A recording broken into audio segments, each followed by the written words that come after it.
This is a U.S. China Media Brief produced by the UCLA Asian American Studies Center. The U.S. China Media Brief features interviews with experts and other prominent individuals involved in studying and documenting the dynamic and ever-evolving relationship between the United States of America and the People's Republic of China. I'm Russell Leong, Director of the U.S. China Media Brief of the UCLA Asian American Studies Center. Our purpose is to provide a more balanced view of U.S.-China relations for the U.S. media through our media brief and website. Welcome to the U.S. China Media Brief. It's our pleasure to have Dr. Kiyul Chung, an associate with the Social Science Academy of China and also a professor at Tsinghua University. Maybe you could just tell us a little bit about yourself and your background. In Korea, unlike the U.S., we first start to introduce about one's age. So I'm this year the 57, full 57. I've been to United States now 30 years. I've done my bachelor's in the mandatory military service in Korea, and then to age 28, began my master's in the United States and finishing my PhD in religion and philosophy at Temple Department of Religion. But my focus all along is on the social justice, international peace, the disarmament issues around the globe. So often people call me the scholar activist or activist scholar. I have also the United Methodist clergy background, that I was ordained since 1984. And I've been to University of Maryland College Park from the mid-1980s and mid-1990s as university chaplain, and 5 years the local pastor to white congregation. But throughout my last 30 years, I've been a activist or scholar activist working for peace and reunification of Korea and the peace of the world, and then self-determination of the peoples everywhere around the globe. I believe that's who I am, roughly. In a nutshell. Now, why should Americans care about U.S.-China relations and Korea? Including the Professor Noam Chomsky, many the global scholars have said the 24th century is going to be the century of the Northeast Asian region, where the most populous of the world is China, the economic power now, and the new global power, and the Japanese, the economic, the second most important country in the world in terms of economy, the Japan, and the divided Korea, but the South Korea economically is also powerful, around 10th or 11th or 12th power. For that reason, that the 21st century is becoming, as I said, the century of the Northeast Asian region. For the strategic, military, and economic region, the U.S. does need this particular region so crucial for its future. There, right there, the China and the divided Korea lie.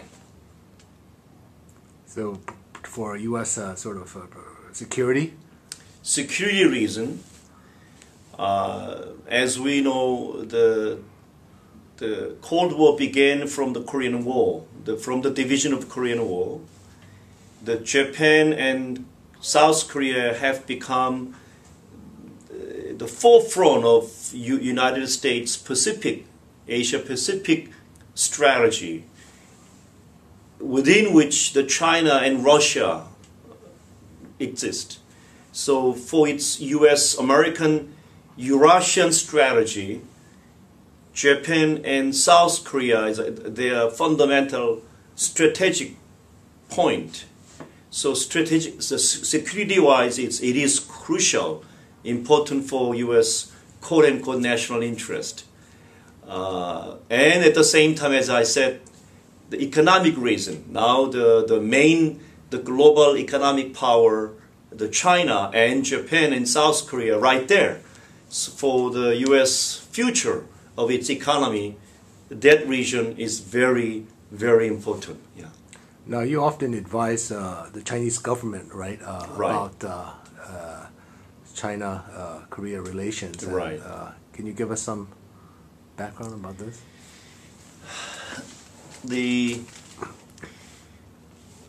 I wonder how many American public and even the Chinese public and even the world citizens are aware the United States of America has continued to encircle the China soon after the collapse of Soviet Union and Eastern Bloc, militarily encircle the China.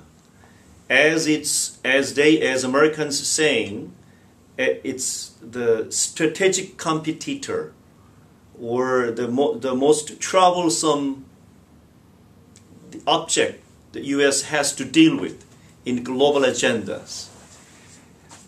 In order to complete, from American perspective, military encirclement of China, U.S.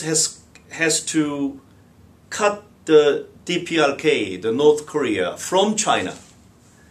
From Chinese perspective, the China-Korea relationship is fundamental in terms of its own security reason.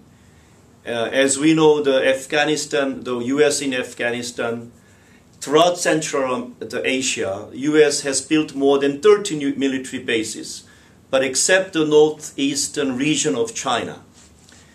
If something happens between the China and North Korea through so-called North Korea's nuclear issues, which has been designed, has been planned, has been perpetuated by the U.S. strategist. After all, that so-called as a strategic card, North Korea's the nuclear issue has made China and North Korea relationship in big trouble, as we have seen. But at the last minute, last year, at the end of the year, the Premier Won Jiabao visited to North Korea. The relationship has been turned around from the mid last year, right after DPRK's, the nuclear, the missile test, all that difficult, challenging, the feud and the distrust and then anger between two nations. But for the moment, it is my belief the Chinese government and the North Korean government, they are in fundamental agreement that they must stay in friendly relationship and cooperating for the sake of their own national security, national interest. From their perspective, it is fundamentally important. From the American perspective, we lost in terms of our strategy. I wasn't able to complete my strategy to cut off the two nations depart, so I can expand my dominance from the southern part of Korea all the way to Yalu River. The preceding copyrighted program is a property of the University of California, Los Angeles. All rights reserved. It may be used freely for educational and not-for-profit activities. For other uses or to make an inquiry, please contact the Asian American Studies Center at UCLA.